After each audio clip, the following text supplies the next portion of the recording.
الحمد لله رب العالمين والصلاة والسلام على أشرف الأنبياء والمرسلين نبينا محمد وعلى آله وأصحابه أجمعين.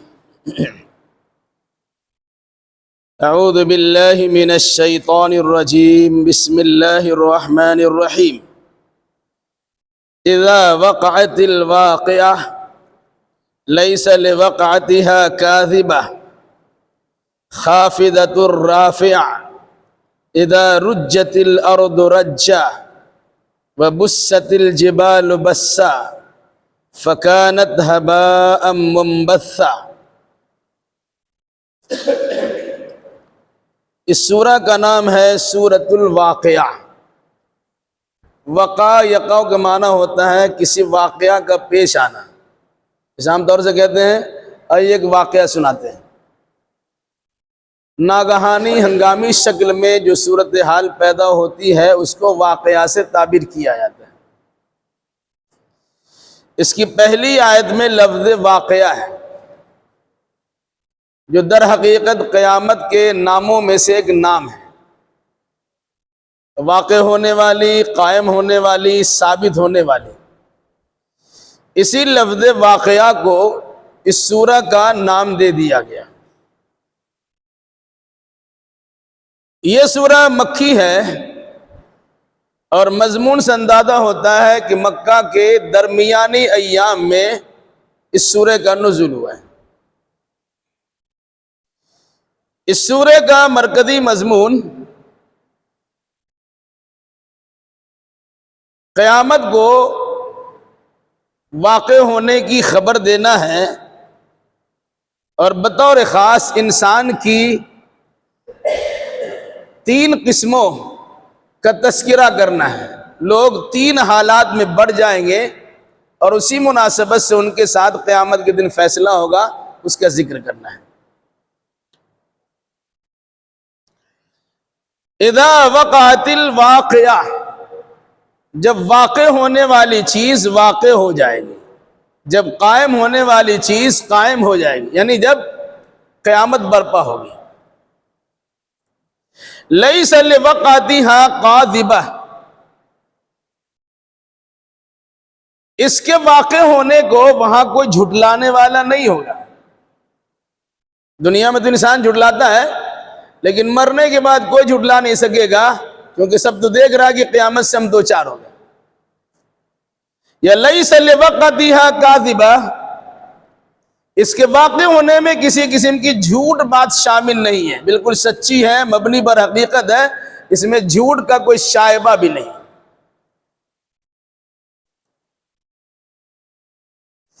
جب قیامت واقع ہوگی تو اس دن کا حال کیا ہوگا اس کا تذکرہ کرتے ہوئے قرآن نے کہا خافضۃ الرافعہ، نیچا کر دینے والی ہے اور اونچا کر دینے والی ہے، جس کو اردو میں بولتے ہیں تہو بالا کر دینے والی. جب زلزلہ آتا ہے تو نیچے کی چیز باہر اوپر چلی جاتی ہے، اوپر والی نیچے چلی جاتی ہے.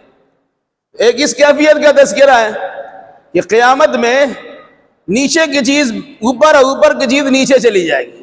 لیکن دوسرا مفہوم یہ ہے خافضۃ الرافعہ، نیچا کر دینے والی اور اونچا کر دینے والی. مراد ذلیل و خوار کر دینے والی اور عزت و احترام بخشنے والی. دنیا میں ہم کسی کی عزت کرتے ہیں اس کی ظاہری شکل و شباہت کو دیکھ کر، اور نتیجے کے طور پر ان کی عزت کرنے میں ہم ناکام بھی ہو جاتے ہیں غیر شعوری طور پر. کبھی کبھی کسی انسان کو ہم نیچا دکھاتے ہیں حالانکہ وہ نیچے ہونے کے لائق نہیں ہے، لیکن ہماری عصبیتوں کا اور ہماری عداوت و نفرت کے وہ شکار ہوتا ہے اور اسے ہم نیچا کر دیتے ہیں. لیکن قیامت کا معاملہ کیا ہوگا؟ انسان دنیاوی اعتبار سے اگر وہ اونچا مقام پر ہے لیکن حقیقت میں وہ اونچائی کے لائق نہیں ہے، کیونکہ مرنے کے بعد اللہ کی بارگاہ میں صحیح عقیدہ اور صحیح اعمال لے کے پہنچا نہیں ہے. تو اگرچہ دنیا میں وہ انسان بڑا تھا، اونچا تھا، لیکن آخرت میں اسے انسان کو نیچا کر دیا جائے گا. کسی انسان کو دنیا میں اگر ہم نے نیچا کر دیا اپنی عصبیت کی بنیاد پر، حالانکہ وہ نیچا رہنے کے لائق نہیں تھا، تو قیامت کے دن ایسے نیچے انسان کو اونچا دکھا دیا جائے گا کہ تم اسے نیچا سمجھتے تھے، اللہ کی نگاہ میں اس کا بڑا مقام ہے، یہ اونچا انسان ہے۔ اسی کو فرمایا خافضۃ الرافیہ، وہ نیچا کر دینے والی ہے اور اونچا کر دینے والی، کسی کے مقام منصب کو بلند و بالا کرنے والی ہے اور کسی کی عزت و احترام کو خاک میں ملا دینے والی ہے۔ اذا رجت الارض رجا، جب زمین کو پورے اضطراب کے ساتھ جھنجھوڑ دیا جائے گا، اس کا تذکرہ بطور خاص اذا زلزلت الارض زلزالها واخرجت الارض اثقالها میں کیا گیا، یعنی پوری سورہ اس پر ہے، مطلب جب پورے دور سے زمین کو جھنجھوڑ دیا جائے گا۔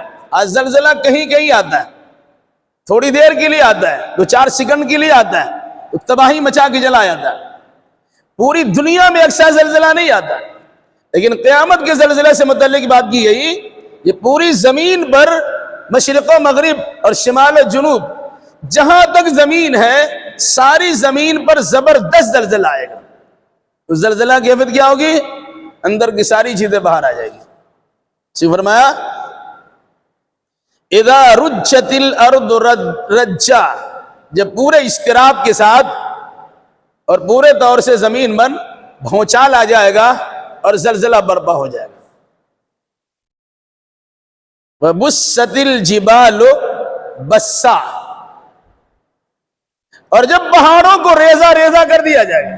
یہ بات کئی بار آپ کے سامنے آ چکی ہے کہ زمین کے بیلنس کو برابر کرنے کے لیے اللہ تبارک و تعالیٰ نے جگہ جگہ پہاڑوں کی کھوٹیاں گاڑ دی، پہاڑ لنگر انداز اس میں داخل ہے، جس کے نتیجے میں زمین ڈوا ڈول نہیں ہو رہی ہے، کیونکہ زمین کے نیچے بھی پانی ہے اور اس کا 3 حصہ پانی پانی ہے۔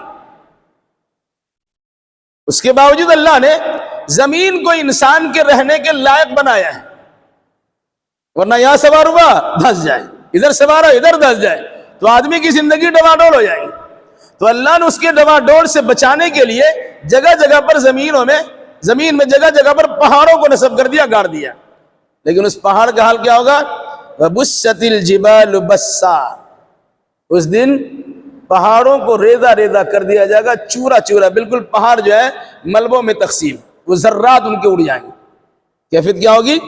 فَكَانَتْ هَبَاءً مُنبَثًّا، وہ پہاڑ گرد و غبار بن کر اڑنے لگیں گے۔ وَتَكُونُ الْجِبَالُ كَالْعِهْنِ الْمَنْفُوشِ، پڑھتے ہیں روئی کے گالوں کی طرح پہاڑ اڑنا شروع کر دے گا، گرد و غبار بن کر فضاؤں میں تحلیل ہو جائیں گی ان کی چیزیں۔ کیا فرمایا کہ جب پہاڑوں کو ریزہ ریزہ کر دیا جائے گا فَكَانَتْ هَبَاءً مُنبَثًّا، یہ پہاڑ گرد و غبار بن کر اڑنا شروع کر دیں گے، یعنی اس کی حقیقت کا دم، اس کا وجود مٹ جائے گا، اور جس بنیاد پر زمین باقی تھی وہ بنیاد ہی ختم ہے، اب زمین کی کیفیت بالکل دیگر کو ہوگی۔ وَكُنْتُمْ أَزْوَاجًا ثَلَاثًا، اور تم لوگ 3 گروہوں میں بانٹ دیے جاؤ گے۔ دنیا میں 3 گروہ ہے، اس دن بطور خاص اسی 3 گروہوں کا تذکرہ کیا گیا۔ اب سوچ لیجئے اب کس گروہ میں ہیں، کس گروہ میں رہنے کے لائق بنیں گے۔ کہا وَكُنْتُمْ أَزْوَاجًا ثَلَاثًا، تم 3 گروہوں میں تقسیم کر دی جاؤ گے۔ فَأَصْحَابُ الْمَيْمَنَةِ، ایک گروہ ہے دائیں ہاتھ والے، دائیں سے مراد وہ انسان جس کو نامہ اعمال اس کے دائیں ہاتھ میں دیا جائے گا۔ انسان کے اچھے اعمال ہوں گے، ان اچھے اعمال کی بنیاد پر ان کو دائیں ہاتھ میں نامہ اعمال عطا کیا جائے گا۔ یہ لیجئے اپنی کتاب، اپنا رزلٹ سنیے اور فیصلہ کر لیجئے۔ پھر فرمایا ما اصحاب المیمنہ، کیا ہی خوش نصیب ہوں گے دائیں ہاتھ والے۔ ظاہر سی بات ہے جو بچہ کامیاب ہوتا ہے اور کامیابی کا سرٹیفکیٹ اسے ملتا ہے وہ خوش و خرم ہوتا ہے اور اپنی خوش نصیبی کا تذکرہ سب کے سامنے بھی کرتا ہے. اس نے محنت کی ہے, اللہ کے فضل و کرم سے کامیابی مل گئی. تو کہا ایک جماعت ہے اصحاب المیمنہ, دائیں ہاتھ والے. دوسرا دائیں ہاتھ سے مراد جس کو رائٹ ہینڈ بولتے ہیں, یہ ہمارا دائیں ہاتھ ہے, یعنی زیادہ تعظیم و تکریم کے لائق انسان. وہ انسان جس نے اچھے اعمال کرنے کے نتیجے میں اپنے آپ کو اس قابل بنا دیا ہے کہ اللہ اسے عزت و بزرگی بخش دے. تو فرمایا ما اصحاب المیمنہ, کیا ہی شان ہوگی دائیں ہاتھ والوں کی, یا کیا ہی اونچا مقام ہوگا ان لوگوں کا جن کو اللہ تبارک و تعالیٰ کی جانب سے دائیں ہاتھ میں نام اعمال دیا جائے گا. وَأَصْحَابُ الْمَشْأَمَةِ, اور بائیں ہاتھ والے. ما اصحاب المشأمہ, اور کیا ہی برا حال ہوگا بائیں ہاتھ والوں کا. جو لوگ اچھے اعمال کرنے والے نہیں ہیں, جن کے پاس کفر و شرک ہے, ایسے ہی انسان کو ان کا نام اعمال ان کے بائیں ہاتھ میں پکڑا دیا جائے گا. یہاں پر ان لوگوں کا تذکرہ ہے جو ایمان کے والوں کے مقابلے میں کفر والے ہیں, مومن کے مقابلے میں کافر ہیں. تو فرمایا وَأَصْحَابُ الْمَشْأَمَةِ, بائیں ہاتھ والے. ما اصحاب المشأمہ, کیا ہی برا حال ہوگا بائیں ہاتھ والوں کا. کتنا بد نصیب ہے بائیں ہاتھ والے کہ دنیا میں تو ان کے جسم و جان صحیح سلامت تھے, سوچنے سمجھنے کی صلاحیت بھی اس کے پاس تھی, اچھے کام کرنے کے مواقع بھی ان کے پاس تھے, اللہ تبارک و تعالیٰ کی شکر گزاری کرنے کی صورتیں بھی ان کے پاس تھی. لیکن زندگی اس نے ایسی گزاری ہے جس میں اللہ کی ناراضگی رہی, اللہ تبارک و تعالیٰ کے عذاب سے دوچار ہونے کی کیفیت رہی, تو اللہ نے اسے ناکام بنا دیا اور بائیں ہاتھ میں اس کا سرٹیفکیٹ پکڑا دیا جائے گا. والسابقون السابقون, اور سبقت کرنے والے تو سبقت ہی کرنے والے ہیں. ان دونوں گروہوں کے مقابلے میں ایک تیسرا گروہ ہے جن کا درجہ اعلیٰ عرفہ ہے, ایمان لانے میں سبقت کرنے والے, اچھے اعمال میں سبقت کرنے والے, ترقیات میں سبقت کرنے والے وغیرہ ذالک. تو کہا والسابقون السابقون, سبقت کرنے والے, آگے بڑھنے والے تو آگے ہی بڑھنے والے, ان کا مقام و منصب کا کیا پوچھنا. پھر اس کے بعد اب اس کی کچھ تعریفیں ہو رہی ہیں. تین گروہوں میں سے تیسرے نمبر پر جس گروہ کا تذکرہ کیا گیا وہ سابقون الاولون ہے. پھر اس کی صفات بیان کی جا رہی ہے. پھر اس کے بعد ایمان میمنہ دائیں ہاتھ والوں کا تذکرہ ہوگا, پھر بائیں ہاتھ والوں کا تذکرہ ہوگا.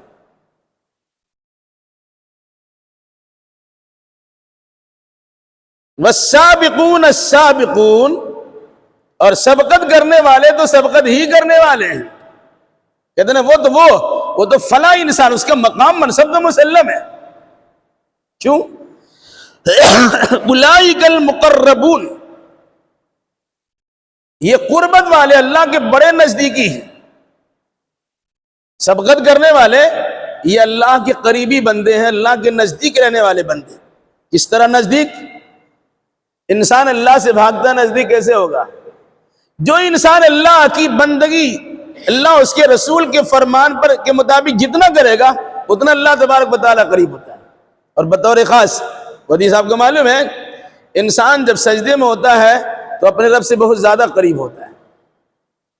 پھر کہا جب انسان بات کرتا ہے, نماز پڑھتا ہے, تسبیح و تحلیل کرتا ہے, یا دعا مناجات کرتا ہے, كأنه يتناجى ربه, وہ اپنے رب سے سرگوشی کرتا ہے, چپکے چپکے بات کرتا ہے.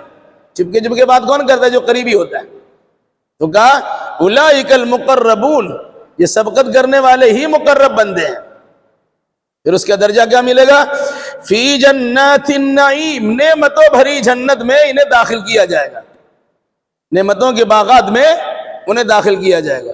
جنت کا تذکرہ اس سے پہلے 12 آ چکا, اور بطور خاص سورہ رحمان میں کئی انداز سے بیان کیا گیا. تو کہا نعمتوں والی جنت میں ایسے مقرب بندوں کو رکھا جائے گا اعلیٰ مقام دے کر کے. اب یہ لوگ کتنے ہوں گے, کیسے ہوں گے, کہاں ہوں گے, کب ہوں گے, اس کی تھوڑی تفصیل. ثلۃ من الاولین, ثلہ مطلب بڑی جماعت, ایک بڑا گروہ. پہلے کے لوگوں میں سے بڑا گروہ ہوگا مقربین اصحاب المقربین یا سابقون السابقون، وقلیل من الآخرین، اور بعد والوں میں کم تعداد ان کی ہوگی۔ اس کے دو مفہوم بیان کیے گئے۔ حضرت آدم علیہ السلام سے لے کے محمد الرسول اللہ صلی اللہ علیہ وسلم تک ایک لمبا زمانہ گزرا ہے اور بہت ساری قومیں گزرے ہیں، ان کے تمام سبقت کرنے والوں کو جمع کیا جائے گا تو تعداد ان کی زیادہ ہو جائے گی۔ تو سابقون الاولون جس کی بڑی جماعت ہوگی اس سے مراد وہ پہلے والوں میں بڑی جماعت ہوگی، حضرت آدم علیہ السلام سے لے کے محمد الرسول اللہ تک۔ پھر محمد الرسول اللہ صلی اللہ علیہ وسلم کے بعد سے قیامت تک جو لوگ ہیں ان کے مقابلے میں کم ہیں، ان کا زمانہ بھی کم ہے، تعداد بھی کم ہے۔ تو فرمایا کہ وہ سابقون الاولون بعد والوں میں سے تھوڑے ہوں گے، لیکن اس تشریح اور اس تفسیر کو علماء نے قبول نہیں کیا ہے۔ صحیح تفسیر کیا ہے؟ یہ قرآن کے نزول کے بعد سے متعلق ہے، اللہ کے نبی صلی اللہ علیہ وسلم کا زمانہ اور پھر قیامت تک کا زمانہ۔ اس کے بارے میں کیا کہا گیا؟ یہ سابقون الاولون کی بڑی جماعت کہاں ہوگی؟ جو اسلام کے شروعاتی دور کے مسلمان تھے، کیونکہ سارے لوگ مخلص تھے، سب اچھے تھے، سارے لوگوں نے اللہ تبارک و تعالیٰ قرب حاصل کرنے کی بھرپور کوشش کی تھی۔ وہاں نفاق نہیں تھا، وہاں بیماری نہیں تھی، وہاں خرابی نہیں تھی، بلکہ اخلاص تھا اور مکمل للہیت کے ساتھ وہ لوگ عمل کرنے والے تھے۔ جو شروعاتی دور کے مسلمان ہیں، یہ اللہ کے نبی صلی اللہ علیہ وسلم کے زمانے کے مسلمان ہیں، یہ بڑی تعداد کس میں ہے؟ السابقون الاولون۔ اور ان کے بعد اور پھر قیامت تک جو لوگ آئیں گے اس میں بھی سبقت کرنے والے ہوں گے، لیکن ان کے مقابلے میں ان کی تعداد کم ہوگی۔ وہاں سب اچھے تھے، یہاں اکثر اچھے نہیں ہیں، کچھ لوگ اچھے ہیں، اور اسی تفسیر کو مفسرین نے زیادہ قبول کیا ہے۔ سلۃ من الاولین، ابتدائی مرحلے کی جماعت میں بڑی جماعت ہوگی کس کی؟ سابقون الاولون کی۔ وقلیل من الآخرین، اور بعد والوں میں اس میں سے تھوڑے ہی لوگ ہوں گے۔ اب دیکھ لیجئے موجودہ دور میں مخلصین کی تعداد کم ہے، عبادت گزاروں کی تعداد کم ہے، مسلمانوں کی تعداد تو بہت بڑی ہے، 1.5 سے 2 ارب کے قریب مسلمانوں کی تعداد بتائی جاتی ہے، لیکن حالات کا اگر جائزہ لیں گے تو پتہ چلے گا کہ اس کی صورتحال کیا ہے۔ سیدھا سیدھے اگر جائزہ لینا چاہے تو عید کی نماز، عید بقرعید کی نماز، جمعہ کی نماز اور 5 وقتہ نماز سے اب اس کا اندازہ لگا سکتے ہیں۔ عید و بقرعید میں اکثر جگہ پر میدانوں میں، پارکوں میں عیدین کی نماز ہوتی ہے، علاوہ اسے مساجد میں 2-2 3-3 جماعت تک ہوتی ہے۔ اس کا مطلب ہے کہ اتنی تعداد میں لوگ جمعہ کی نماز میں شامل نہیں ہوتے ہیں۔ تو کتنی بڑی تعداد ہے جو عید کی نماز میں شامل ہوتی ہے، جبکہ بہت سے ایسے مسلمان ہیں وہ عید کی نماز بھی نہیں پڑھتے، وہ سوئے ہی رہ جاتے ہیں، اٹھتے ہی نہیں ہے، ٹائم ہی ان کو نہیں ملا۔ تو کہاں اتنی بڑی جماعت عید اور بقرعید کی نماز میں؟ جمعہ کا معاملہ لیجئے گا تو جمعہ میں بہت کم تعداد میں، کسی مسجد میں 2 جمعہ نہیں ہوتی، کسی میدان اور پارک میں الگ سے جمعہ کی نماز نہیں ہوتی۔ اس کا مطلب یہ ہے کل کارخانوں میں کام کرنے والے افراد کی کثرت کتنی ہے جو اسی کے اندر زندگی گزارتے ہیں اور عید بقرعید میں کچھ دکھائی دیتے ہیں، جمعہ میں نہیں آتے۔ اچھا خاصا پڑھا لکھا طبقہ، دیندار طبقہ، ان کے جوان بیٹے ہیں، اسکول اور کالج میں ان کا وقت گزرتا ہے، جمعہ پڑھتے کہاں ہیں؟ ایسے بھی دیندار ہیں جن کا حال یہ ہے، رہا دنیا دار کا معاملہ تو کام کاج سے فرصت ہی نہیں، تو نماز کیا پڑھیں گے جمعہ؟ اور اس کے علاوہ 5 وقتہ نماز کی باری لائیں گے تو اندازہ لگا لیجئے، ہم کو لگتا ہے 5-10% بھی لوگ مسلمان 5 وقتہ نماز نہیں پڑھتے ہیں۔ اور پھر اگر 5 وقتہ نمازوں سے متعلق سوچے تو بطور خاص فجر کی نماز میں جائزہ لے لیجئے، فیصلہ کر لیجئے۔ صحابہ کی زمانے میں کوئی ایک آدمی بے نمازی نہیں ہوتا تھا، 5 وقت کی نماز کا نمازی تھا، فجر کی نماز کا نمازی تھا۔ جمعہ کے بارے میں تصور اور عقیدہ یہ تھا کہ جو آدمی بلا عذر شرعی کے 3 جمعہ چھوڑ دیتا پکا منافق ہو جاتا، تو کوئی چھوڑتا ہی نہیں تھا۔ پھر عید بقرعید کی بڑی جماعت ہوتی تھی جس سے اندازہ ہوتا تھا وہاں سب لوگ اچھے تھے۔ سلۃ من الاولین، پہلے لوگوں میں بڑی جماعت مخلصین کی اور مقربین کی ہوگی، وقلیل من الآخرین، اور بعد کے لوگوں میں مخلصین کی جماعت تھوڑی ہو جائے گی، کم ہو جائے گی، جس کا نقشہ نمونہ ہمارے پاس ہے۔ اب اگر یہ لوگ مخلصین اور مقربین ہیں، جنت میں جائیں گے، ان کا مقام کیا ہوگا؟ وہ لوگ جن کے دائیں ہاتھ میں نام اعمال دیا جائے گا جنت میں جائیں گے، اس کا درجہ کیا ہوگا؟ دونوں کے درجے میں تفاوت ہے، فرق ہے۔ تو پہلے اس کی سماعت کیجئے جو سابقون الاولون ہیں۔ علی سرر موضونہ، سونے کے تار سے بنے ہوئے سریر اور تخت پر یہ لوگ بیٹھے ہوں گے، یہ ہیرے جواہرات سے آراستہ و پیراستہ تختوں پر یہ بیٹھے ہوں گے۔ مقربین کے لیے ایسے تخت کا انتظام کیا جائے گا جس میں ہیرے جواہرات جڑے ہوئے، شادی بیاہ کے موقع پہ دیکھتے ہیں بہت ساری سجاوٹیں ہوتی ہیں، تو جو جس درجہ کا لائق ہوتا ہے اسی انداز سے ان کی سجاوٹ ہوتی ہے۔ تو جو مقربین بارگاہ الہی ہیں، السابقون الاولون کی جماعت میں شامل ہے، ایسے انسان کو جنت میں جب ڈالا جائے گا، علی سرر موضونہ، سونے چاندی یہ ہیرے جواہرات سے جڑے ہوئے تختوں پر انہیں بٹھایا جائے گا، متکئین علیہا متقابلین، یہ لوگ ان تختوں پر ٹیک لگائے آمنے سامنے بیٹھے، ٹیک لگائے بیٹھے ہوں گے۔ آمنے سامنے بیٹھنا یہ اس بات کی علامت ہے کہ دونوں کے دل آپس میں ملے ہوئے ہیں، ورنہ اگر دل پھٹا ہوا ہو، ادھر کوئی بیٹھا ہے کسی کا رخ ادھر ہوتا ہے، بات ہی نہیں کرتا ہے، دو بھائی آپس میں عداوت و دشمنی ہے، ایک ہی جگہ بیٹھتے ہیں، ایک ادھر تھوڑا ٹیڑھا ہوتا ہے، ایک ادھر تھوڑا ٹیڑھا ہوتا ہے، تو کیا ہے؟ متقین علیہا متقابلین، یہ لوگ اس بیڈ اور تخت پر آمنے سامنے ٹیک لگائے بیٹھے ہوں گے۔ ٹیک لگا کے بیٹھنا ادھر حقیقت آرام و سکون کی علامت بتائی جاتی ہے کہ جس کے پاس فراوانی کے ساتھ یہ نعمت ہوتی ہے وہ آرام سے بیٹھتے ہیں۔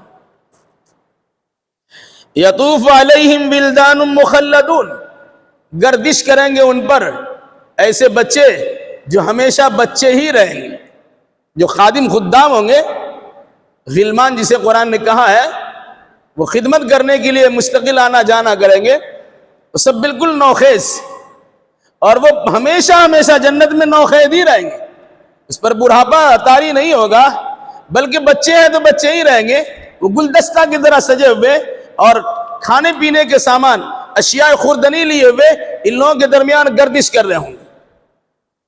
اس کا ہلکا پھلکا نظارہ پیش ہوتا ہے، بڑی بڑی دعوتوں میں جب اہتمام ہوتا ہے تو آپ کی میزبانی کے لیے، مہمان نوازی کے لیے کچھ لوگوں کو لایا جاتا ہے، باضابطہ اس کو سلیکٹ کیا جاتا ہے، چنا جاتا ہے، ہم کیسے لوگوں کو پیش کریں گے اپنے مہمانوں کے سامنے جو ان کی ضیافت کرنے کے لیے ہاتھ میں سامان لیے ہوئے گھومتے پھرتے رہتے ہیں۔ اس کی نقالی تھوڑی سی کی ہے، حالانکہ اس کا کوئی تصور بھی نہیں ہو سکتا۔ یطوف علیہم ولدان مخلدون، گھومیں گے، گردش کریں گے، ارد گرد طواف کریں گے، کون؟ ایسے لڑکے جو ہمیشہ لڑکے ہی رہیں گے، ایسے بچے جو ہمیشہ بچے رہیں گے۔ یہ بچے کون سے ہوں گے؟ کچھ لوگوں نے کہا کفار مشرکین کو جو بچے مر گئے ایسے لوگوں کو جنت میں ڈالا جائے گا اور اسی یہ کام دیا جائے گا، کیونکہ اسے ایمان کا مسئلہ نہیں تھا، لیکن اللہ تبارک و تعالیٰ ان کے گھر والوں کی وجہ سے، یہ گھر میں پیدا ہوا، کفر کے گھر میں پیدا ہوا، مسلمان تو ہوا نہیں، یہ مسلمان ہونے کی حیثیت نہیں ہے، لیکن اس بچے کیا قصور ہے؟ ان بچوں کو جنت میں خدام کے طور پر پیش کیا جائے گا، واللہ علم۔ دوسری بات، بِأَكْوَابٍ وَأَبَارِيقٍ وَكَاسٍ مِّن مَّعِينٍ، یہ بچے کیا لے کے گھومیں گے؟ یا مختلف قسم کے اسٹارٹر لے کے گھومتے ہیں، مشروبات شربتیں بھی لے کے گھومتے ہیں، اور مجلسیں ہوتی ہیں تو شراب و کباب کی مجلس ہوتی ہے، اس انداز کی چیزیں لے کے گھومتے رہتے ہیں۔ کیا کہا؟ بِأَكْوَابٍ وَأَبَارِيقٍ، پیالے لے کر، جگ اور مگ لے کر، وَكَاسٍ مِّن مَّعِينٍ، بہتی نہر سے شراب کا جام لے کر، شراب کا چشمہ نکلے گا، نہر ہوگی، بہتی نہر سے جام طہور لے کر، شراب کا جام لے کر، یہ لڑکے ان کے درمیان گھومیں گے۔ اب کولڈ ڈرنکس لے کے گھومتے ہیں، وہ شربت لے کے گھومتے ہیں، وہ جنت کا اعلیٰ مقام ہوگا، اسی اعتبار سے وہ سامان لے کے گھومیں گے۔ اندازہ لگائے قرآن نے کیا کہا، وہ صرف بوتل میں یا گلاس اور جگ میں نہیں ہے، بلکہ چشمہ ہے، شراب کا چشمہ ہے، شراب کی نہر ہے، اتنی وافر مقدار موجود ہوگی جتنا آپ چاہیں گے اتنا پی سکتے ہیں۔ ایسا نہیں ہے کہ 1 گھنٹہ میں سارا معاملہ ختم ہو گیا، کچھ دیر کے بعد پہنچا اب کولڈ ڈرنکس نہیں ہے تو یہ کھانے کا سامان نہیں ہے تو اسٹارٹر نہیں ہے، اب چلیے ایک مرتبہ کھانا کھا لیجیے۔ وہاں ایسا نہیں ہے، کسی چیز کی کمی نہیں ہوگی۔ لا يصدعون عنها ولا ينزفون، اس شراب کی پینے سے وہاں ان کو سر میں درد بھی نہیں ہوگا، ولا ينزفون، اور نہ یہ بہکی بہکی باتیں کریں، ان کی عقل بھی زائل نہیں ہوگی۔ دنیا کی جتنی بھی قیمتی شراب آدمی پی لیتا ہے تو سر میں درد بھی ہوتا ہے اور اول فول بکنا شروع کرتا ہے، اور ماں بہن کرنا شروع کرتا ہے، کبھی دیوار کو طلاق دیتا ہے، کبھی ماں بہن کو طلاق دیتا ہے، کبھی بیوی سامنے اس کو بھی طلاق دیتا ہے، سارا معاملہ اس کا، اب عقل ہی اس کی کام، عقل اس کا کام نہیں کرتی، نتیجے کے طور پر وہ کچھ بھی بکتا رہتا ہے۔ تو کہا جنتی شراب کی خصوصیات یہ ہے کہ شراب پینے کے بعد انسان کے سر میں درد بھی نہیں ہوگا، اور یہ بہکی بہکی بات بھی نہیں کریں گے، ان کے عقل میں فطور بھی نہیں آئے گا، بلکہ عقل بھی صحیح سالم اور جسم و جان بھی درست اور صحیح سالم۔ وَفَاكِهَةٍ مِّمَّا يَتَخَيَّرُونَ، اور وہ بچے ایسے میوہ جات لے کے آئیں گے جو ان کو پسند ہوگا۔ جنتی انسان جس قسم کے میوہ جات کو پسند کریں گے وہ چیز ان کے سامنے ہے۔ علاوہ وَلَحْمِ طَيْرٍ مِّمَّا يَشْتَهُونَ، اور پرندوں کے گوشت ہوں گے جس کی یہ چاہت کریں گے، جس کی رغبت کریں گے۔ انسان کا من کرے گا ہم پرندہ گوشت کھائیں گے۔ آج بھی بہت سے لوگ بہت سارے پرندوں گوشت کھانا چاہتے ہیں، لیکن اس کا جیب اسے اجازت نہیں دیتی۔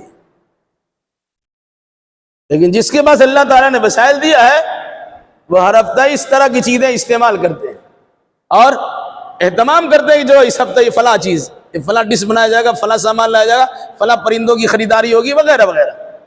تو کہا میوہ جات بھی ہوں گے جس کو پسند کریں گے، اور پرندوں کے گوشت ہوں گے جس کی وہ رغبت کریں، کون سا پرندہ گوشت کھانا ہے چاہت کا اظہار کریں گے، حاضر خدمت۔ قرآن و حدیث سے پتہ چلتا ہے کہ گوشت اور مچھلی یہ جنت کی عام خوراکوں میں سے خوراک ہے۔ ابھی کل بخاری شریف کی میں حدیث آئی تھی کہ بیل کا گوشت کھلایا جائے گا اور مچھلی کھلائی جائے گی، اور بیل کے گوشت، بیل کے کلیجی کے زائد حصے سے، یعنی کلیجی کا 2 حصہ ہوتا ہے، ایک بڑا سا ہوتا ہے ایک چھوٹا سا ہوتا ہے، وہ چھوٹا حصہ سے چاہے مچھلی کلیجی ہو چاہے بیل کی کلیجی ہو، اس سے 70,000 افراد کھائیں گے۔ 70,000 سے مراد وہ 70,000 جنہیں اللہ تبارک و تعالیٰ بلا حساب کتاب جنت میں داخل کر دیں گے۔ تو جنتی خوراک میں سے گوشت بھی ایک اہم خوراک ہے، اور خاص طور سے مہمان کی میزبانی کے طور پر، مہمانی کے طور پر اپنی استطاعت کے مطابق انسان کی ذمہ داری بنتی ہے کہ انہیں اچھا کھانا کھلائے۔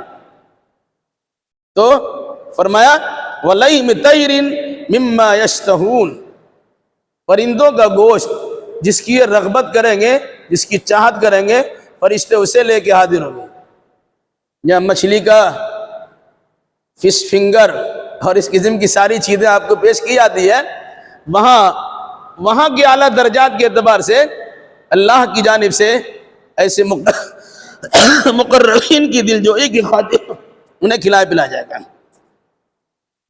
علاوہ دی وحور عین، حور عین کا تذکرہ سورہ رحمان میں پڑھ چکے ہیں، بڑی خوبیوں کا تذکرہ کیا گیا۔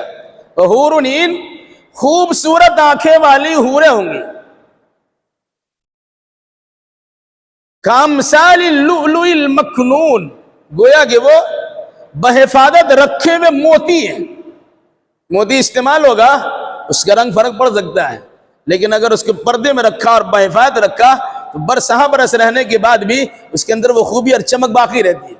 تو کہا یہ عورتیں جنہیں حور عین کہا جاتا ہے، لم یطمثہن انس قبلہم ولا جان، کسی انسان نے کسی جنات نے اس سے پہلے چھوا بھی نہیں ہوگا. ایسی محفوظ ہے، وہ خوبصورت بھی ہے اور محفوظ بھی ہے، بالکل موتی کی طرح. لولو والمرجان قرآن نے کہا، لولو مرجان کی طرح ہے، وہ مونگے اور موتی کی طرح ہے، جسے بحفاظت رکھا گیا ہے. ایسی خاتون ان کی خدمت میں پیش کی جائیں گی. یعنی دنیا میں خواہشات کی تسکین کے لیے اپنی شریک حیات کو آدمی استعمال میں لاتا ہے، اللہ تبارک و تعالیٰ کی جانب سے وہاں ان کی بیوی کے ساتھ ساتھ یہ حور عین بھی عطا کیے جائیں گے. جزاء بما كانوا يعملون، یہ سب کے سب بدلہ ہے ان کے عمل کی وجہ سے.